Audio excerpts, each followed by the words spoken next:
राज्यसभेच्या 7ही जागा बिनविरोध होण्याची शक्यता। आमदारांच्या संख्याबळानुसार महाविकास आघाडीला केवळ 1 जागा मिळणार, सूत्रांची माहिती।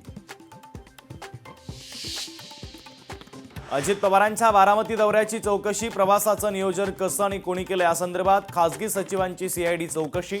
खासगी सचिवांकडून सीआयडीनं जाणून घेतली माहिती। सुनेत्रा पवार यांचा शपथविधी बेकायदेशीर, वर्ध्यातील वकिलानं लिहिलं राज्यपालांना पत्र। शपथविधी संविधानाच्या विरोधात असल्याचा वकिलाचा दावा।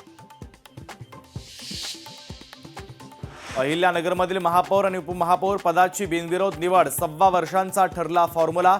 5 वर्षात 4 महापौर तर 4 उपमहापौर राहतील। मुंबई महापालिकेत शरद पवारांची राष्ट्रवादी महायुतीसोबत, ठाकरेंसोबत लढलेल्या राष्ट्रवादी शरद पवार पक्षानं बाजू बदलली। मुंबई महापौर आणि उपमहापौर निवडीवर आज शिक्कामोर्तब होणार। महापौर पदासह उपमहापौर पदावर भाजपचा दावा, सूत्रांची माहिती। शिवसेनेच्या भूमिकेकडे सर्वांचं लक्ष।